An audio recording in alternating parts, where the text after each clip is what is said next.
کریں ان یدن قدرت سے مغلوب ہو کر، ان کے معنی ساتھ یا سبب اور ید کے معنی قدرت، یعنی قدرت سے مغلوب ہو کر وہم صاغرون، اس حال میں کہ وہ ذلیل ہوں. اس آیت کی تھوڑی تشریح ضروری ہے تاکہ بات سمجھ میں آ جائے. یہاں اہل کتاب مراد ہے، چاہے وہ تورات والے ہوں یا انجیل والے ہوں. ان سے قتال کا حکم ہے یہ کہہ کر کہ یہ ایمان نہیں رکھتے نہ اللہ پر، نہ رسول اللہ پر، نہ آخرت کے دن پر، نہ یہ حرام کو حرام مانتے، نہ دین حق کو دین تسلیم کرتے. تو جب تک یہ جزیے پر راضی نہ ہو جائیں تب تک ان سے لڑنا ہے. یہاں 3 سوال ہوتا. پہلا سوال یہ ہوتا ہے کہ جتنے یہودی ہیں، جتنے نصرانی ہیں، یہ تو اللہ پر ایمان رکھتے ہیں، اللہ کو مانتے ہیں. پھر یہاں کہا گیا ہے لا یؤمنون باللہ، اللہ پر ایمان نہیں رکھتے، کیا وجہ؟ دوسرا سوال یہ ہوتا ہے ولا بالیوم الاخر، یہ آخرت پر ایمان نہیں رکھتے حالانکہ ان کا ایمان آخرت پر ہے. تیسرا سوال یہ ہوتا ہے ولا یحرمون ما حرم اللہ ورسولہ، جس چیز کو اللہ نے اس کے رسول نے حرام کیا ہے اس کو حرام نہیں مانتے. یہودیوں کی کئی قسمیں ہیں، عیسائیوں کی کئی قسمیں ہیں. اب ان سے کیسے ایمان باللہ کی نفی کی گئی ہے ایک آیت کے بعد آ رہا ہے. یہودیوں میں سے کچھ نے کہا عزیر اللہ کے بیٹے. یہ جملہ کیا ہے؟ ایمان باللہ کی نفی. ایک طرف اللہ پر ایمان ہے اور ایک طرف عزیر کو اللہ کا بیٹا مانتے ہیں. جب اللہ کا بیٹا مانتے ہیں تو اللہ پر ایمان ان کا معتبر نہیں رہا. کیوں نہیں معتبر رہا؟ کیونکہ اللہ کا کوئی بیٹا نہیں ہو سکتا، کیونکہ بیٹا جز ہوتا ہے باپ کا. تو جو صفات کل میں ہوتے ہیں وہی صفات جز میں آئیں گے. اور جس کا یہ عقیدہ ہو کہ وہی الوہیت بیٹے میں ہے، الوہیت باپ میں ہے، جو باپ اور بیٹا مانتا ہو وہ اللہ کو کہاں مانتا؟ اللہ تو وہ ذات ہے، نہ اس کا کوئی بیٹا ہے نہ وہ کسی کا بیٹا ہے. لم یلد ولم یولد، نہ وہ جنا گیا نہ جنا جا سکتا ہے، اسے کوئی اولاد نہیں. لہذا ان کا دعوی ایمان معتبر نہیں. ہمیں اس سے بات معلوم ہوئی کہ اگر ہم کہتے ہیں آمنا باللہ، ہم بھی ایمان لے آئے اللہ پر، تو ہمارا منہ سے کہہ دینا کافی نہیں. کب تک؟ جب تک ہمارے اس زبان سے نکلے ہوئے الفاظ کی تائید ہمارے قلب سے اور ہمارے جوارے سے نہ ہو. جوارے سے مراد اعضاء. اس کی مثال دیا تھا میں آپ کو، بہت آسان مثال. کسی نے کہا کہ یہ درخت زمین میں لگ گیا، تو آپ کہیں گے اگر لگ گیا ہوتا تو پتے ہرے ہوتے، پھول آتا، پھل آتا، ڈالیاں تربتر ہوتی. اس میں نہ پھل آیا نہ پھول آیا نہ پتیاں ہری بھری ہیں، یہ علامت ہے کہ درخت زمین پر نہیں لگا. بالکل ایسا ہی کہا ہے اللہ نے قرآن کریم میں. یہ ممکن نہیں ہے کہ قلب میں ایمان داخل ہو جائے اور زبان سے اور آنکھ سے اور ہاتھ سے اور پیر سے ایمان کے تقاضے والے اعمال ظاہر اور صادر نہ ہو. یہ ممکن نہیں، ممکن ہی نہیں. جب قلب میں نور ایمان داخل ہوتا ہے تو اس کی آنکھ سے، اس کی زبان سے، اس کے کان سے، اس کے اعضاء سے ویسے اعمال صادر ہونا لازم ہے. جب نور ایمان داخل ہوتا ہے قلب میں تو کیا کیا ہوتے ہیں یہ صفات آگے آ رہے ہیں. تو یہودیوں کا یہ عقیدہ کہ ایمان رکھتے ہیں اللہ پر، دعویٰ زبانی ہے، عمل اس کا مخالف ہے، اللہ کے یہاں معتبر نہیں ہے. دوسرا جملہ ہے ولا بالیوم الاخر، آخرت کو نہیں مانتے حالانکہ وہ ان کے عقیدے میں آخرت ہے. نہیں ماننے کا مطلب کیا ہے؟ یہاں بھی وہی مطلب ہے کہ زبان سے تو کہتے ہیں کہ ہم آخرت پر ایمان رکھتے ہیں، لیکن ان کے سارے اعمال بتاتے ہیں کہ ان کو آخرت کی کوئی فکر نہیں ہے، کیونکہ حرام دے رہے ہیں، حرام کھا رہے ہیں، حرام جمع کر رہے ہیں، لوگوں کو ٹھگ رہے ہیں، مسئلے غلط بتا رہے ہیں. مثال آگے آ رہی ہے. جب ان کے اعمال سے اتنی غفلت، لاپرواہی، حرام خوری، رشوت خوری جمع ہو رہی ہے، یہ علامت ہے کہ ان کو حساب دہی کا یقین نہیں ہے. یہ آخرت ہے. آخرت کا مطلب کیا ہے؟ اللہ کے سامنے کھڑا ہونا ہے، حساب دینا ہے، اپنے عمل کے مطابق فیصلہ سن کر دائیں یا بائیں جانا ہے.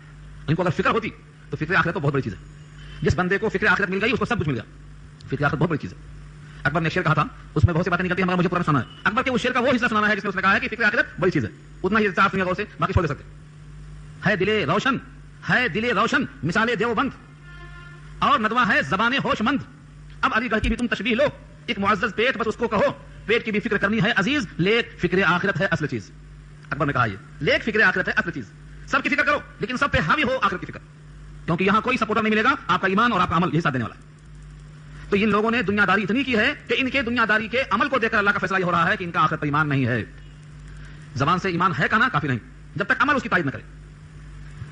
آگے کہا گیا ہے دین حق کو دین اپناتے نہیں. ساری کتابوں کو اللہ نے اس کتاب کے ذریعے سے منسوخ اور کینسل کر دیا ہے. اب اس دین کو یہ نہیں مانتے ہیں تو گویا دین حق کو یہ قبول نہیں کرتے ہیں. اعلان آ چکا ہے چوتھے پارے میں، جو اسلام کے سوا کوئی دین چاہے گا اللہ کے ہاں قبول نہیں ہوگا. ومن یبتغی غیر الاسلام دینا فلن یقبل منہ، ہرگز ہرگز قبول نہیں. اس قرآن کے نزول کے بعد اب کوئی دین اللہ کے ہاں قبول نہیں ہے، چاہے وہ دین کتنا ہی اچھا ہو اپنے زمانے میں. تمام کتابوں کے لیے، تمام مذاہب کے لیے یہ کتاب تنسیخ کرنے والی کتاب نہیں. اگر صاحب کتاب بھی موجود ہوں تو بھی اس کتاب کی اتباع کے بغیر چارہ کار نہیں. اس لیے ان کا قرآن کریم سے ہٹ کر باقی دین کو ماننا، اس کا انکار کرنا، ایک معنوں میں حق کا انکار کرنا ہے. جزیہ، جزیہ کتنا دینا ہے، جزیہ کے اوصاف کیا ہوں، جزیہ کہتے کسے ہیں؟ ایک اعتراض یہاں بہت باریک ہے. یہاں تک کہ وہ جزیہ دے دیں قوت سے مغلوب ہو کر اور خود ذلیل ہو کر، مسلمان ان سے قتال کریں اور یہ مغلوب ہو جائیں تو ان کی جان بخش دیں جزیہ کے بدلے میں. جزیہ کتنا ہو؟ وفد نجران آیا نبی صلی اللہ علیہ وسلم کے پاس، جس کا ذکر آ چکا ہے سورہ آل عمران کے اندر. ان لوگوں نے پہلے مباہلہ کی فکر کیا، جب دیکھا نبی کے چہرے کو، آپ کے نمازوں کے چہرے کو، صحابہ کرام کی پیشانیوں کو، تو کہا سچوں کے چہرے ہیں، مباہلہ کریں گے تباہ ہو جائیں گے. اچھا یہ ہے بجائے مباہلہ کرنے کے جزیہ قبول کر لو، شکست کھا جاؤ. تو ان سے طے ہو گیا 2000 ہلے دینا. ہلے مانے جوڑے. جیسے ہمارے پاس کرتا پاجامہ جوڑا ہے، اس زمانے میں چادر اور تہبند جوڑا بنتا تھا، اس کو ہلا بولتے. ایک جوڑا ایک ہلا. اس کی مقدار بھی لکھی ہوئی ہے، 11 درہم چاندی ایک جوڑے کی قیمت مقرر ہوئی تھی. اس حساب سے 2000 ہلے دینا ہے ماہانہ. تو حضرت عمر کا زمانہ آیا، انہوں نے بھی جزیہ کو نافذ کیا، مگر جزیہ کی مقدار کہیں 4 درہم، کہیں 2 درہم، کہیں 1 درہم، متوسط ہے تو 1 درہم، مالدار ہے تو 2 درہم. لکھا ہے شارحین نے کہ یہ مقرر نہیں ہے، حالات پر منحصر ہے. خلیفہ کو اختیار دیا گیا کہ وہ حالات دیکھ کر فیصلہ کرے. آپ کو معلوم ہوگا حضرت عمر کو شہید کرنے والا یہودی کیوں شہید کیا تھا؟ اس نے کہا تھا میرے مالک سے کہو میرا جزیہ کم کر دے. اس کا جزیہ اس کی مرضی کے موافق نہیں ہوا تو اس نے قتل کرنے کا اقدام شروع کر دیا تھا. تاریخ پڑھو حضرت عمر کی. تو جزیہ لینے پر کچھ لوگوں نے اعتراض یہ کیا ہے کہ جب مسلمان غالب آ گئے اور کچھ لوگوں کو چھوڑ دیا گیا, تم جزیہ دے دو, قتل نہیں کیا. اس کا مطلب یہ اسلام نہ لائیں, فدیہ دے کر رہیں, تو ان کے اسلام لانے کے عوض میں فدیہ دیا جا رہا ہے, وہ اسلام سے کم تر چیز پر راضی ہو گئے. مگر یہ نہیں ہے, ان کے اوپر جو قتل کا فیصلہ تھا ہار جانے کی وجہ سے اس قتل کے فیصلے کو منسوخ کر کے اس کے بدلے میں جزیہ لیا جا رہا ہے, نہ کہ اسلام کے بدلے میں, کیونکہ اسلام میں کوئی زبردستی نہیں ہے. قرآن نے کہا ہے جب تک ان کے دل میں نہ بیٹھ جائے ان کا اسلام معتبر نہیں. لا اکراہ فی الدین, آیت الکرسی ختم ہوتے ہی آیت آتی ہے لا اکراہ فی الدین, دین میں زبردستی بالکل درست نہیں ہے. قد تبین الرشد من الغی, گمراہی سے ہدایت واضح ہو چکی ہے, اب جس کے دل میں اسلام داخل ہوگا وہ قبول کرے گا. تو زبردستی اسلام کو تھوپنا نہیں ہے, ہاں اسلام کی فکر ان کے سامنے پیش کرنا ہے, کھول کر پیش کرنا ہے, ان کے خلجان کا اشکال کا جواب دینا ہے. اگر وہ اسلام میں آتے ہیں تو آتے ہیں, سختی نہیں کی جائے گی. تو اسلام کے بدلے جزیہ نہیں ہے, ان پر جو قتل کا فیصلہ ہو چکا ہے شکست خوردہ ہونے کے بعد اس قتل کو منسوخ کرنے کے عوض میں لیا گیا ہے. اب ان کا جان ان کا مال ایسا ہی محفوظ ہوگا جیسے عام مسلمان کا جان مال محفوظ کیا جائے گا. اس تحفظ کے عوض میں جزیہ لیا جاتا ہے, نہ کہ اسلام کے بدلے میں. یہاں پر تذکرہ ایسا کیا گیا ہے حتی یعطوا الجزیۃ ان یدعوا وهم صاغرون. یہ آیت ہماری ہو چکی تھی اس سے پہلے سبق میں, ہم نے اس کو دوبارہ یاد کیا ہے تاکہ بات مربوط ہو جائے.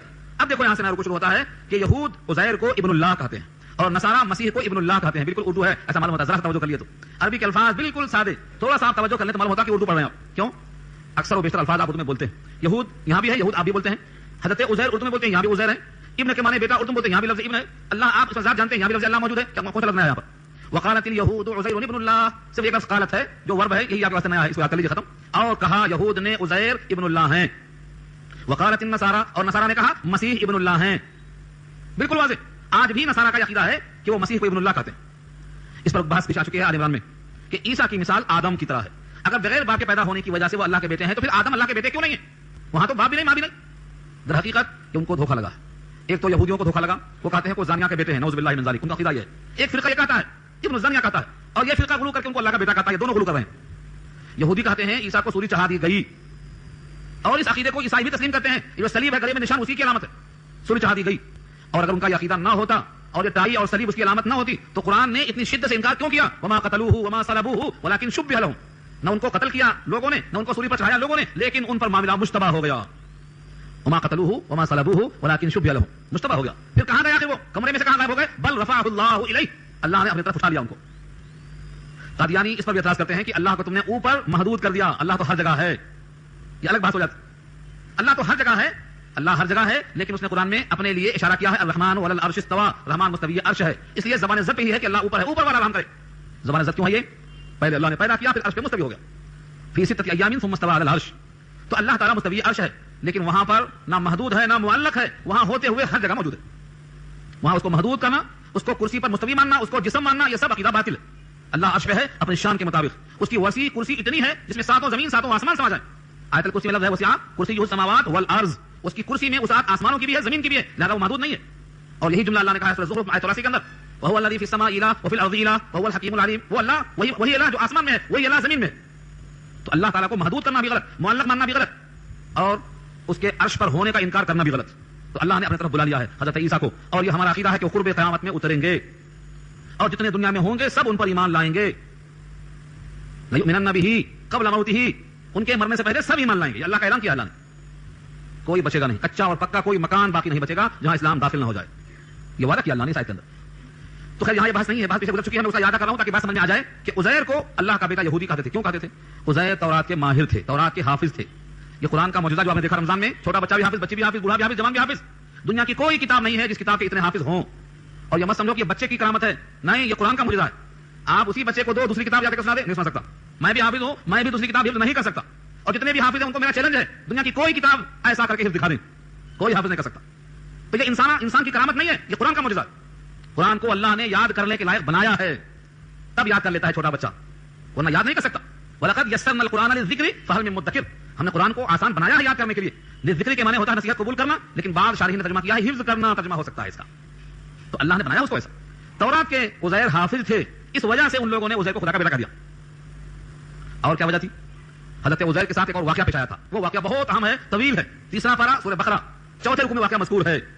مر علی قریۃ وہی خاویۃ علی عروشہا, یہ قصہ شروع ہوتا ہے اس آیت میں. گزرے تھے ایک مقام پر, کھنڈرات دیکھا, کہا اس کو اللہ زندہ کیسے کرے گا, اس کھنڈرات کو اللہ دوبارہ زندہ کیسے کرے گا. وہی خاویۃ علی عروشہا, گری پڑی دیواریں تھی, دیوار گری, چھت گری. قال انا یحیی هذه الله بعد موتها فاماته الله 100 عام ثم بعثه قال كم لبثت قال لبثت يوما او بعض يوم. یہ پوری آیت ہے, تفسیری واقعہ وہاں پڑھ لیجیے, میں اشارہ کرتا ہوں صرف. اللہ نے ان کو یقین پیدا کرنے کے لیے وہیں موت دے دیا, دل میں آیا خیال وہیں موت دے دیا. کتنے سال؟ 100 سال. فاماته الله 100 عام, 100 برس پڑے رہے وہیں. 100 برس میں کیا ہوتی حالت؟ وہی ہوئی. سب ختم. 100 برس کے بعد اللہ نے ان کو پھر سے زندہ کیا. فاماتہ اللہ 100 عام ثم بعثہ, پھر کھڑا کر کے پوچھا کم لبثت, یہاں تم کتنے دن رہے؟ انہوں نے کہا ایک دن تھا یا آدھا دن تھا. لبثت یوما او بعض یوم, قال بل لبثت 100 عام, اللہ نے کہا نہیں تم 100 برس تھے. اب کرو شک, اللہ کی قدرت پر تجربہ ہو گیا. 100 برس کو ایک دن سمجھ رہے ہو, آدھا دن سمجھ رہے ہو, اور ہر انسان قیامت میں دنیا کے قیام کی زندگی کو ایک دن یا آدھا دن یا پاؤ دن یا صبح یا شام ہی سمجھے گا. کأنهم يوم يرونها لم يلبثوا الا عشية او ضحاها. اس آیت میں کیا کہا قرآن نے؟ جب قیامت میں اٹھیں گے دنیا کی پوری زندگی, چاہے کوئی 100 برس رہا ہو چاہے 90, کتنا دن دنیا میں تھے؟ لم يلبثوا, نہیں رہے, الا عشية, عشية مانے ایک شام, او ضحاها یا ایک صبح, دن بھر نہیں, آدھا دن نہیں. ضحا صبح کا وقت, عشیہ شام کا وقت, بس. دنیا کی ساری زندگی چاہے وہ 120 سال کی ہو اور چاہے وہ نوح کی 950 برس کی ہو, جب کھڑے ہوں گے قیامت میں تمہارا ہوگا ہم دنیا میں ایک شام تھے یا ایک صبح تھے. یہ جو ہونے والا ہے یہاں کر کے دکھا دیا اللہ نے عزیر کے ساتھ. اب حضرت عزیر کو معلوم ہوا اللہ کے اس قدرت پر جو میرے دل میں خیال آیا تھا, صرف زبان پر بھی نہیں آیا تھا, اللہ نے مشاہدے میں دیا. اس کے بعد اللہ نے کہا اب دیکھو نمونہ تمہارے ساتھ کیا تھا, گدھا بھی تھا. فانظر الی طعامک و شرابک, تمہارا جو کھانا تمہارے ساتھ تھا کیسا, دیکھو تازہ, جو مشروب تھا تازہ. 100 برس کے باوجود ان کی حالت زمین دوز ہو گئی, لیکن وہ مشروب ابھی تازہ ہے اور وہ کھانا ابھی تازہ ہے. لم یتسنہ, قرآن نے کہا ہے لم یتسنہ یعنی لم یتغیر, اس میں کوئی باس نہیں آئی. تیسرا پارا سورہ بقرہ 4 رکوع, کیا کہا؟ لم یتسنہ, ابھی اس میں باس نہیں آئی. باس کسی قسم سے کھانے میں کسی قسم کی بو پیدا ہونے کو لم یتسنہ کہا قرآن نے. اس مثال دیکھوں میں آپ کو, جہاں جنت کی نہروں کا ذکر کیا اللہ نے سورہ محمد میں, وہاں کیا کہا؟ وانہار من ماء غیر آسن وانہار من لبن لم یتغیر طعمہ وانہار من خمر لذۃ للشاربین. وہاں کیا کہا؟ ایسا پانی ہوگا اس کا ذائقہ بدلا نہیں ہوگا. تو پانی بھی ویسا, مشروب اور کھانا. اس کے بعد کہا اچھا گدھے کو دیکھو, تمہاری سواری کا حال کیا ہے؟ کھانا بے جان ویسا ہی باقی, پانی بے جان, مشروب ویسا ہی باقی, لیکن 2 جاندار تھے, دونوں زمین دوز ہو گئے, گدھا بھی زمین دوز ہو گیا تھا, دکھانے کے لیے. اب کہا دیکھو وانظر الی حمارک, گدھے کی طرف دیکھو, وَلِنَجْعَلَكَ آیَةً, تاکہ میں دکھاؤں تم کو نشانی کیسے ہم زندہ کرنے پر قادر ہیں. دیکھو گدھے کی طرف دیکھا, اس کو زمین سے اللہ نے ہڈیاں نکالا, اس کے اوپر گوشت چڑھایا, اس کے اوپر چمڑا چڑھایا, ان کے سامنے آواز نکالتے ہوئے کھڑا ہو گیا, کہا دیکھو ایسا نہ کریں گے. یہ واقعات ہم تیسرے پارے میں پڑھتے ہیں مگر 6 پارے کی رفتار سے پڑھتے ہیں, کیا سمجھ میں آئے؟ قرآن نے بار بار کہا ہے تیز نہ پڑھو, سمجھ کے پڑھو, دیکھ کے پڑھو. دیکھو کیا منہ سے پڑھ رہے ہو, یہ جو منہ سے تمہارے کان قریب ہے کچھ دل میں گیا نہیں گیا. صحابہ تو جب پڑھتے تھے تو کان میں آواز آتی تھی تو روتے تھے, ہچکیاں بنتی تھی, جیسے کھانے کی دیگچی پکتی ہو ایسا اگلتی تھی.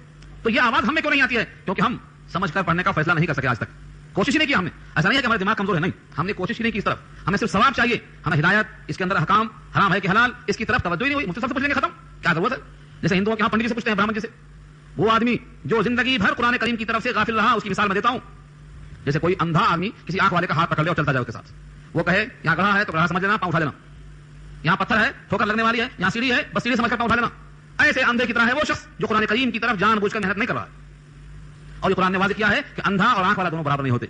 جو دوسرے کی آنکھ کے سہارے چلتا ہو اور جو اپنی آنکھ سے دیکھ کر چلتا ہو, دونوں میں بڑا فرق ہے. وما يستوي الأعمى والبصير ولا الظلمات ولا النور ولا الظل ولا الحرور وما يستوي الأحياء ولا الأموات. نہ زندہ مردہ برابر, نہ دھوپ اور چھاؤں برابر, نہ رات اور دن برابر, نہ بینا اور نابینا برابر, دونوں میں فرق اللہ نے. ہم کو اللہ نے قوت دی ہے, ہم نابینا کب تک رہیں گے؟ ایسے واقعات قرآن کریم میں بھرے پڑے ہیں, ہر صفحے میں عبرت کی باتیں ہیں, لیکن ہماری آنکھ نہیں کھلتی ہے, ہم نے آنکھیں بند کر لی. تو یہ قصہ وہاں ہے حضرت عزیر کے ساتھ. اس واقعے کی وجہ سے بھی یہودیوں نے عزیر کو اللہ کا بیٹا کہا. اللہ نے اپنے حکم سے ان کو زندہ کیا, یہ تو مر چکے تھے, نہ وہاں ماں نہ وہاں باپ, اس لیے عزیر کون ہوئے؟ اللہ کے بیٹے ہو گئے. یہ عقیدہ یہودیوں کا بنا اس واقعے کی وجہ سے, اور بھی ہوں گے واقعات اللہ کو معلوم. تو عزیر کو یہود نے اللہ کا بیٹا کہا, اور نصارہ نے مسیح کو ابن اللہ کہا. مسیح کی پیدائش بھی جبریل کے ذریعے سے ہوئی, اس واسطے ابن اللہ کہا. واقعہ پیچھے گزر چکا ہے. اللہ فرماتے ہیں دونوں کا قول باطل ہے, نہ یہود کا قول درست نہ نصارہ کا قول درست, دونوں قول باطل. ذالک قولہم بافواہہم, یہ ان کی باتیں ان کے منہ سے ہیں, حقیقت میں کچھ نہیں, بس یہ ان کے منہ کے جملے ہیں. ہمارے اردو میں کیا بولتے ہیں؟ زبان قریب ہے جو چاہے بول لیا. مطلب یہ ہے کہ اس کی بات کو حقیقت سے کوئی تعلق نہیں, کوئی علاقہ نہیں. ذالک قولہم بافواہہم, افواہ فوہن کی جمع ہے, ان کے منہ کی باتیں ہیں, حقیقت سے کوئی تعلق نہیں. یغاہئون قول الذین کفروا من قبل, ان سے پہلے جو کافر گزرے ہیں انہی کی باتوں کی مطابقت یہ بھی کر رہے ہیں. وہ کون سے کافر ہیں ان سے پہلے والے؟ مشرکین مکہ نے کیا کہا تھا؟ فرشتے اللہ کی بیٹیاں ہیں, دلیل کچھ نہیں. جنت کی سردارانیاں کیا کس کو بولتے تھے؟ وہ جناتوں کی بیویوں کو بولتے تھے, اور کہتے تھے جو جناتوں کی سردارانیاں ہیں یہ اللہ کی بیویاں ہیں. اللہ کی بیویاں, قرآن نے کہا ان کا عقیدہ باطل, ولم تکن لہ صاحبہ, اللہ کی بیوی نہیں. یہ آیت پڑھتے ہیں گزر جاتے ہیں.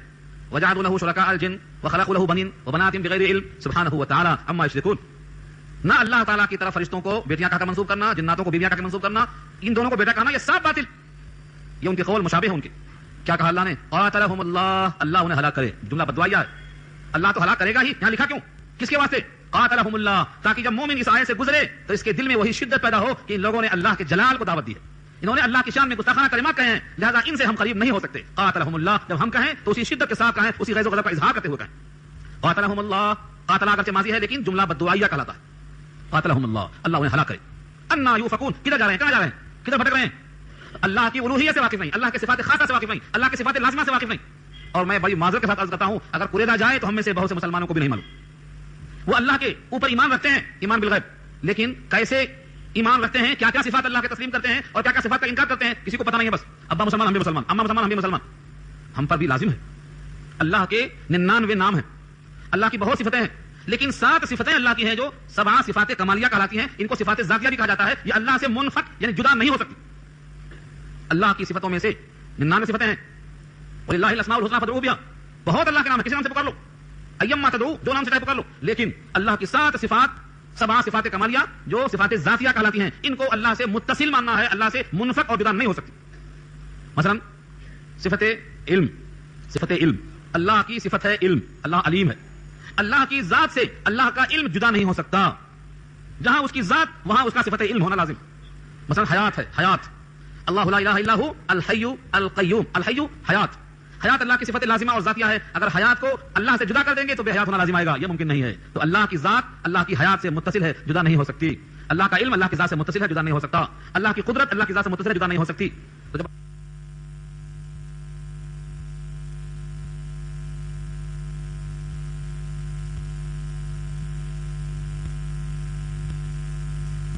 اور نصارہ یہ دونوں اس سے مراد ہیں. اتخذوا، ان لوگوں نے بنا لیا تھا، کس کو؟ احبار کو اور رہبان کو. احبار ہبر کی جمع ہے، ہبر کے معنی عالم، یہودی عالم کو ہبر کہا جاتا ہے، پادری جس کو بولتے ہیں آپ. اور رہبان راہب کی جمع ہے، جس کو سادھو کہا جاتا ہے، یعنی تاریک الدنیا، جس کو ہم زاہد کہتے ہیں، عابد اور زاہد. اگر عابد اور زاہد علم کے بغیر ہے تو اس کو رہبان کہیں گے، اور علم سے مزین و آراستہ ہے تو اس کو احبار کہیں گے. چنانچہ کعب احبار تورات کے ماہر تھے، اسلام میں داخل ہوئے، تم کو کعب احبار کہتے ہیں. اصل نام کعب ہے. کعب احبار ان کے ساتھ لگا ہوا ہے، کیوں؟ ماہر تھے تورات کے. وہ عبداللہ بن سلام اور کعب یہ سب کے سب ماہر تھے. تو احبار ہبر کی جمع ہے اور رہبان راہب کی جمع ہے. ان کو کیا بنا لیا تھا؟ ارباب، رب کی جمع ارباب. رب کسے کہتے ہیں؟ من دون اللہ، اللہ کے علاوہ انہیں کو رب بنا لیا تھا. جب یہ آیت نازل ہوئی تو عبداللہ بن سلام مسلمان ہو چکے تھے، جو یہودیوں کے بڑے عالم تھے، اسلام میں آ چکے تھے، تورات کے ماہر تھے، اسلام میں آ چکے تھے. انہوں نے کہا اللہ کے نبی یہ آیت کا مطلب بتائیے. اس میں کہا گیا ہے کہ یہودیوں نے عالموں کو اور زاہدوں کو رب بنا لیا تھا اللہ کو چھوڑ کر، حالانکہ وہاں تو ایسا نہیں ہے، کوئی کسی کو رب نہیں بناتا. آقا نے پوچھا یہ بتاؤ کیا ایسا نہیں ہے کہ اگر ان کا پادری بول دے کہ یہ حرام تو حرام مان لیتے، پادری نے کہا یہ حلال تو حلال مان لیتے؟ ہاں ایسا تو ہے. کہا یہی تو ہے رب بنانا. یہ پوزیشن رب کی ہے کہ وہ جس کو چاہے حلال کر دے اور جس کو چاہے حرام کر دے. یہ پوزیشن کسی نبی کو حاصل نہیں. چنانچہ پیچھے واقعہ بدل چکا ہے. نبی صلی اللہ علیہ وسلم نے شہد کو حرام کر لیا تھا، قسم کھا لیا تھا. اللہ نے قسم کا کفارہ دلوایا، حلال کرنے کا فیصلہ فرمایا. سورۃ تحریم پارہ 28. اس سے کیا معلوم ہوا؟ حلت و حرمت اللہ کا حق ہے، کسی نبی کو عطا نہیں کیا گیا. ان یہودیوں نے کیا کیا تھا؟ پادریوں کے حکم سے حرام حلال جو چاہتے کر لیتے. کیسے کرتے لوگ؟ آگے آ رہا ہے. پیسہ بناتے تھے. ایک یہودی آیا، اس نے کہا اس پر کیا فیصلہ ہوگا؟ اس نے کہا تو زنا کیے ہیں دونوں، سنگسار کرنا پڑے گا. کہا کچھ کرو، کچھ کرو، ہم بڑے عزت دار ہیں، اگر سنگسار کر دیا جائے گا تو ہماری عزت خاک میں مل جائے گی. پھر کیا کیا جائے؟ اس کو کچھ فتوے کو نرم کرو، آسان کرو. کہا ٹھیک ہے. ایک گدھے پر بٹھاؤ، چہرے پر سیاہی لگاؤ، پورے شہر میں پھراؤ، چھوڑ دو. یہ کیسے ہوا؟ آسان، پیسہ لے کے ہوا. ایک فیصلہ آیا نبی صلی اللہ علیہ وسلم کے پاس، یہی فیصلہ تھا زنا کا. آپ نے کہا تم تورات والے ہو، تمہارا فیصلہ تورات سے کرنا پڑے گا. تورات میں کیا ہے؟ انہوں نے کہا یہی ہے، منہ میں کاغذ لگاؤ، گدھے بٹھاؤ، پھراؤ، چھوڑ دو. آپ نے کہا تورات لاؤ. تورات لائی گئی. وہ جس جگہ پر سنگسار کا لفظ تھا وہاں ہاتھ رکھ کے چھپا کے بیٹھے ہوئے سب دکھا رہے سبا. عبداللہ بن سلام مسلمان ہو چکے تھے، تورات کے نشر و فراز سے واقف تھے. کہا کم بخت ہاتھ ہٹا. ہاتھ ہٹایا، کہا یہ کیا ہے؟ ان کی غلطی پکڑی گئی. یہ بات ہم پیچھے کر چکے ہیں سورہ مائدہ میں. تجعلونہ قراطیس وتبدونہ وتخفون کثیرا. کیا ہے وہاں پر؟ جو چاہا چھپایا، جو چاہا سامنے رکھا، جو چاہا بدل دیا، مرضی سوال کرنے والے کی دیکھ کر فیصلہ کر دیا. اس طرح انہوں نے مال خوب بنایا. آگے آیت آ رہی ہے. یہ ان کا عقیدہ تھا. اس طریقے سے جو وہ کہہ دیں وہ حرام، جو وہ کہہ دیں وہ حلال. قرآن نے اس پر سختی سے نقل کی ہے. یہ حق کسی کو نہیں ہے. آج بھی اگر کوئی شخص کسی کی مرضی کے موافق حرام حلال کا فتویٰ دے رہا ہے تو اس کے حرام حلال سے کوئی چیز حرام حلال ہونے والی نہیں ہے. دھوکہ ہے آج بھی. ایک واقعہ پیچھے یاد ہوگا، آپ بھول چکے ہوں گے، دوبارہ یاد کرتا ہوں میں. نبی صلی اللہ علیہ وسلم مقدمہ آیا زمین کا. ایک صاحب نے کہا یہ میری ہے، دوسرے نے کہا میری ہے. آقا نے کہا پہلے سن لو، اس پر تمہید، اس کے بعد فیصلہ کروں گا. کہا اگر میں کسی کے حق میں فیصلہ کر دوں کہ زمین تمہاری ہے، گواہوں کی گواہی سن کر یا ثبوت کو دیکھ کر یا کسی کی لسانی چرزبانی کو دیکھ کر، تو میرے تمہارے لیے فیصلہ کر دینے کے باوجود اگر تمہاری حقیقت میں نہیں ہے تو تم کو میں نے زمین نہیں دیا ہے، جہنم کا ٹکڑا دیا ہے. سن لو کان کھول کے. یہ نبی کا فیصلہ نبی نے خود بتایا بخاری کے اندر. اگر وہ زمین تمہاری حقیقت میں نہیں ہے اور میں نے تمہیں ڈگری بھی دے دیا کہ تمہاری ہے، تمہارے گواہ درست، تمہارا کاغذ، تمہارا وثیقہ درست، تو تم مت سمجھنا کہ میں نے حلال حاصل کر لیا ہے، نبی نے مجھے دیا ہے، میں نے تمہیں جہنم دیا ہے. سن لو کان کھول کے. یہ جملہ سن کر وہ دونوں کے دونوں پیچھے ہٹ گئے، رونے لگے. اس نے کہا ان کو دے دو، انہوں نے کہا ان کو دے دو. کسی نے قبول نہیں کیا. بیت المال میں آ گئی. صحابہ کا خوف یہ ہوتا تھا. مجھے دکھانا نہیں ہے یہاں دکھانا یہ ہے کہ نبی کے فتوے سے بھی اگر کوئی شے حرام ہے تو حلال نہیں ہو جاتی. یہ بتانا چاہتا ہوں. اب مجھے بتاؤ، آج کے لوگ کہتے ہیں وہ حلال یہ حلال. یہ بتاؤ قرآن میں کہا ہے یہ؟ جس کو آپ نے حلال کہا ہے قرآن میں کہا ہے، اور جس کو آپ نے حلال کہا ہے وہ حدیث میں کہا ہے. اگر یہ آپ ثبوت پیش کر دیں کہ قرآن میں یہاں ہے اور حدیث میں یہاں ہے اور حدیث قرآن سے ٹکراتی نہیں ہے، ہمارے سر آنکھوں پہ آپ بھی، آپ کا فتویٰ بھی. لیکن جو چیز قرآن سے ٹکرائے اس کو ہم صحیح ماننے کو تیار نہیں ہیں. ہمارا ایمان قرآن پہ. اور حدیث کو چیک کرنے کا ایک بہترین تجزیہ بتاتا ہوں تاکہ آپ بھی دیکھیں. سارے محدثین کو اکٹھا کر کے دیکھ لو, سارے محدثین اور سارے قانون دان کو اکٹھا کر کے دیکھ لو, صحیح حدیث کون سی ہے. تو کہتے ہیں بخاری میں آئے, مسلم میں آئے, ترمذی میں آئے. یہ فیصلہ کس نے دیا؟ یہ بخاری میں آئے تو صحیح ہے, فیصلہ کس نے دیا؟ نبی کا فیصلہ. یہ کہ بعد والوں کا فیصلہ ہے. نبی کا فیصلہ یہ ہے کہ جو چیز قرآن کی مطابقت میں آئے وہ صحیح ہے, اور جو قرآن سے ٹکرائے وہ باطل ہے. یہ نبی کا فیصلہ ہے, یہ نبی کا اصول ہے. چنانچہ حدیث میں آتے ہیں الفاظ, میرا کلام کلام اللہ کو کینسل اور منسوخ نہیں کر سکتا, کلام اللہ میرے کلام کو منسوخ اور کینسل کر سکتا. یہ نبی کا اصول ہے. مشکات میں کتاب العلم میں روایت موجود ہے, کلام اللہ ینسخ کلامی وکلامی لا ینسخ کلام اللہ. اس اصول پر تول کر دیکھنا ہے ہمیں. بخاری صحیح ہے, ترمذی صحیح ہے, انسانوں کا فتویٰ ہے, رسول کا فتویٰ نہیں ہے.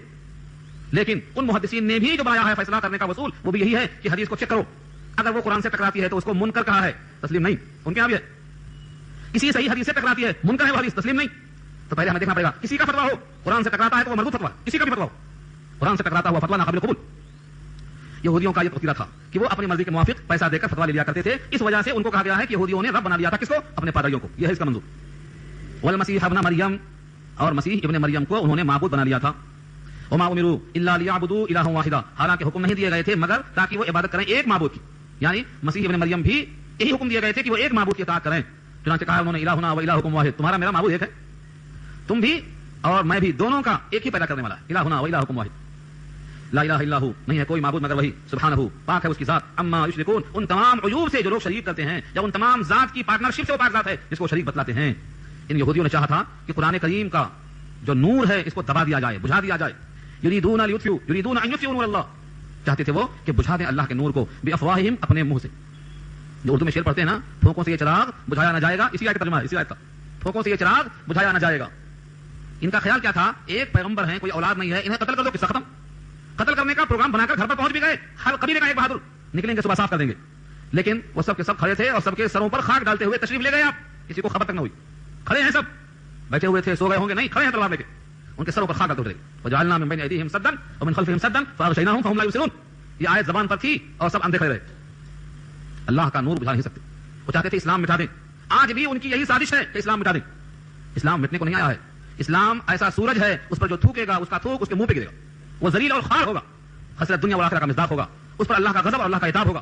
بظاہر وہ کسی کو قتل کر دے, کسی کو شہید کر دے, کسی کی آبرو کو لوٹ لے, کسی کا گھر جلا دے, لیکن وہ حقیقت اپنی آخرت تباہ کر رہا ہے. یہ تو مظلوم ہو کر شہید ہو کر جنتی بن گیا ہے. جس کو لوٹا گیا, مارا گیا, گھسیٹا گیا, یہ تو شہید ہے. بلال حبشی کو گھسیٹا گیا, شہید ہے نہیں ہے. اللہ حق کہنے پر بلال کو مارا گیا, شہید. صہیب رومی شہید, ابو ذر غفاری شہید.